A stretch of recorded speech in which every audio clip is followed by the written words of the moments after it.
খুব ভয়ানক একটা অভিজ্ঞতার কথা শেয়ার করব। এটা আমাদের কারোরই কাম্য ছিল না, হতে পারতো এরকম, এটা আমরা জানতাম, কিন্তু এটা যে হবেই এই জিনিসটাই আসলে কি হয়েছে সেটাই জানাতে চাচ্ছি। আমরা গতকালকে যখন হাজরাইপাড়ায় পৌঁছাই, অর্থাৎ সাকাফাংয়ের খুব কাছাকাছি যে পাড়াটা, নেফিউ পাড়ার আগের যে পাড়া হাজরাইপাড়া, সেখানে পৌঁছাই। তো আমরা রীতিমতো ক্যাম্প করে তারপরে থাকার চিন্তা ভাবনা করি। প্রথমত ওই পাড়ার যে শর্ত ছিল সেটা হচ্ছে আরাকানরা যেহেতু এখানে অ্যাভেলেবেল, আরাকানদের একদম ক্যাম্পের কাছাকাছি, তো আরাকানদেরকে প্রতিজনে 1000 টাকা করে দিতে হবে, এরকম একটা কথা ওই পাড়ার হাজারা পাড়ার লোকজন বলল। তো আমরা বললাম যে আমরা তো লোক, এত টাকা তো অনেক বেশি, এত টাকা আমাদের কাছে নাই। যাই হোক, তারপরে তারা বললো মিনিমাম 5000 টাকা দিতে হবে। তো আমরা রাতের খাওয়া দাওয়া শেষে দিব, এরকম কথা ছিল। আমাদের টিমের যে হেড, যে দায়িত্বে ছিল, সে অলরেডি ঘুমায় পড়েছে। তো আমরা অপেক্ষা করছিলাম, আমরাও ঘুমায় পড়ছি। 1-2 জন চা খাচ্ছিল। ঠিক 12:30 অথবা 1টার দিকে আরাকান আর্মি একজন এসে হাজির। তো স্বাভাবিকভাবেই এটা যে জেগেছিল স্বাভাবিকভাবে একটু হতভম্ব হয়ে যাওয়ার কথা, ঠিক সেটাই হয়েছিল। আমাদের যখন ঘুমের থেকে ডেকে তুললো, দেখার পরে কী করবো আসলে বুঝে উঠতে পারতেছিলাম না। তো যাই হোক, আরাকান আর্মি পরে অনেক বাকবিতণ্ডা করতে লাগলো, অনেক বকাঝকা করতে লাগলো, টাকার দাবি করলো। তো অবশ্যই যে প্রত্যেকজনে 1000 টাকা করে দিতে হবে, নইলে আমাদের ক্যাম্পে নিয়ে যাবে। বারবার ক্যাম্পে নিয়ে যাওয়ার কথা বলছিল, সবাইকে ক্যাম্পে যেতে হবে। তো ক্যাম্প নিয়ে যাবে এটাই হচ্ছে সবচেয়ে বড় ভয়ের বিষয় ছিল, যে ক্যাম্প পর্যন্ত নিয়ে যাওয়া মানে হচ্ছে অনেক কিছুই ঘটতে পারে, যেটা আমরা হয়তো বা কল্পনাও করতে পারি না। এবং সবচেয়ে বড় কথা, অস্ত্র সুসজ্জিত অবস্থায় ছিল, সাথে একটা ওয়াকি টকি, বা যেটা আমরা আর্মিরা যারা ইউজ করে তাদের চেয়েও ভালো মানের আমাদের কাছে মনে হলো। তো যাই হোক, প্রায় আধা ঘন্টা মতো ওইভাবে কথা টথা বলার পরে তাদের কথা আমরা যেহেতু কিছুই বুঝি না, পাড়ার লোক কিছু বোঝানোর চেষ্টা করলো। আমরা যেটা বললাম দোভাষী হিসেবে আর কি কথা বলতে লাগলো। তো আমরা বললাম যে আমরা আসলে তো এরকম কোনো প্রিপারেশন না, আমাদের কাছে একটু টাকা পয়সাও নাই, আমরা তো জাস্ট ঘোরার জন্য আসছি। তো বললো সাকাফাং তো যাওয়াই যাবে না, পাশাপাশি টাকাটা পুরো টাকাই দিতে হবে, নইলে ক্যাম্পে নিয়ে যাবে।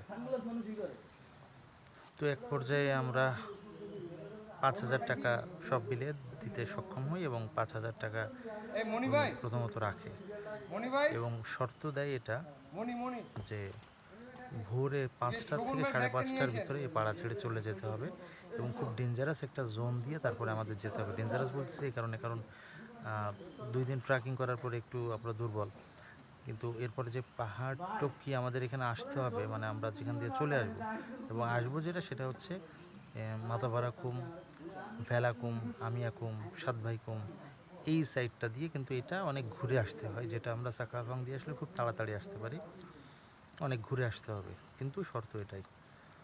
যাই হোক, ওই কথার প্রেক্ষাপটে আমরা ভোরবেলায় উঠলাম, কিন্তু দুঃখের বিষয় এটা যে ভোরবেলা পর্যন্ত উনি আমাদের ওখানেই ছিল, আমাদেরকে পর্যবেক্ষণ করার জন্য কী করছি আমরা না করছি।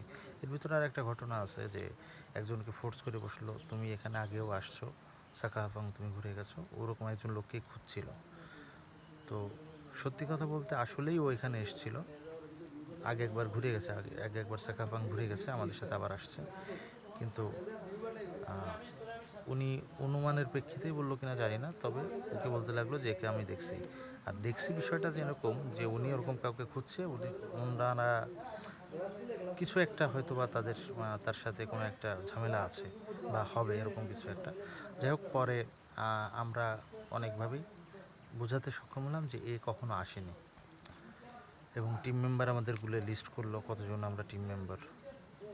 রাত্রে ওখানে আমরা ঘুমটুম আসলে তো হওয়ার কথা না, যাই হোক ভোর 5টা 5:30 যখন বাজে আমরা একটু রেস্ট নিচ্ছিলাম, উঠে দেখি উনি ওখানে বসে আছে, এবং ওঠার সাথে সাথে আবার চিল্লাপাল্লা শুরু করে দিল ক্যাম্পে যেতে হবে।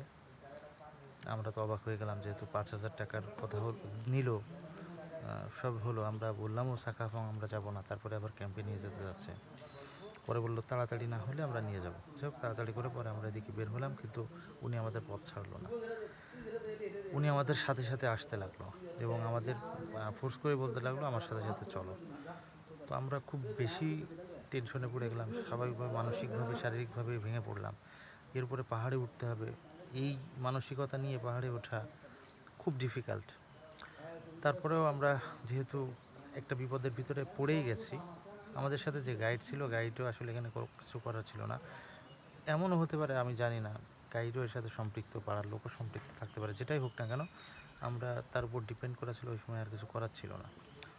পরে আমরা প্রায় ঘন্টা 2 মতো 2টা পাড়া পার হয়ে আসলাম, কিন্তু সে বলছিল যে আমি বামে চলে যাব, তোমাদের ডানে দিয়ে চলে যেতে হবে।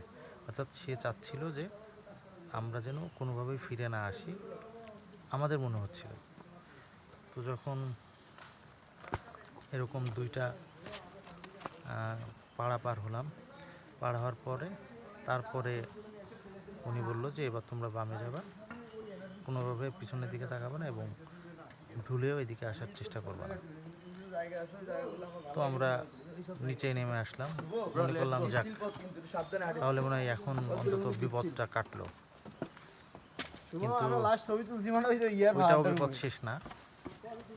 নিচে যখন ঝিরিপথে নেমে আসলাম, পাহাড়টা টপকে নিচে যখন ঝিরিপথে আসলাম, তখন শুনলাম সামনেই আরাকানদের মূল ক্যাম্প। আমাদের স্বাভাবিকভাবেই চিন্তা হতে লাগলো যে ও টাকাটা খেয়ে, বাট ক্যাম্পের সাথে কথা হয়েছে, আমরা অনুমান করে বুঝেছি, কারণ ওদের ভাষা যেহেতু বুঝি না। তো ক্যাম্পে আসার পরে ক্যাম্পের পাশ দিয়ে আমরা যখন যাব, আগে থেকে গাইড বললো যে এই সামনে হচ্ছে মূল ক্যাম্প।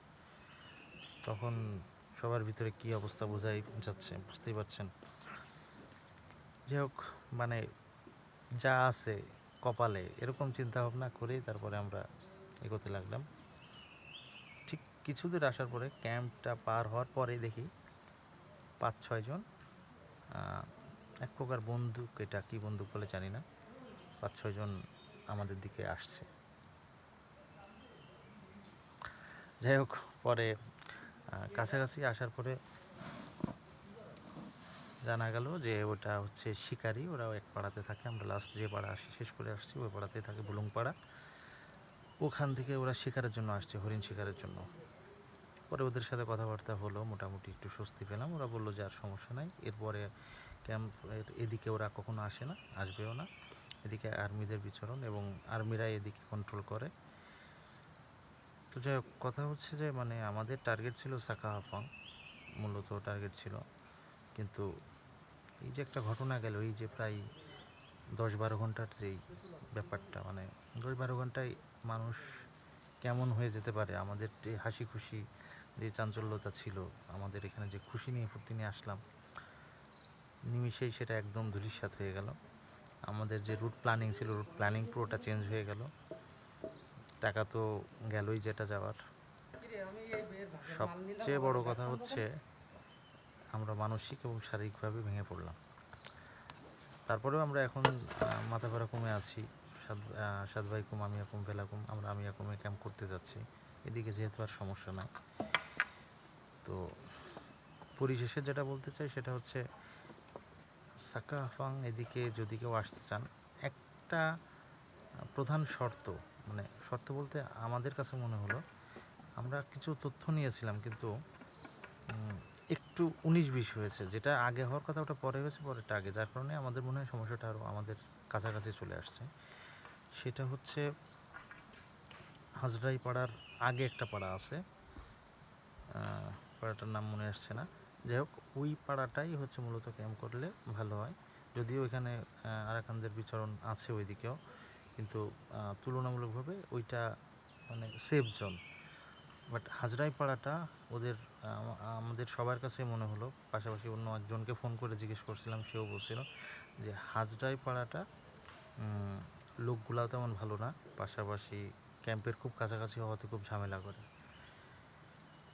তো এই হচ্ছে আমাদের ট্যুরের মেমোরেবল ঘটনা, সবই মেমোরেবল, কিন্তু এটা কি বলবো, আশা ছিল না কিন্তু ঘটছে আর কি, আনএক্সপেক্টেড যেটা। এরপর যদি কেউ আসেন কখন, অবশ্যই জিনিসগুলো মাথায় রাখবেন, এবং পুরো টিমের কি অবস্থা হতে পারে, একজন দুজন সাহস দেখানোর কিছু নাই আসলে, এখানে সাহস চলেও না কারণ এখানে আমরা ট্যুরিস্ট, জাস্ট আমরা কয়েকজন মানুষ, এছাড়া আর কিছুই না।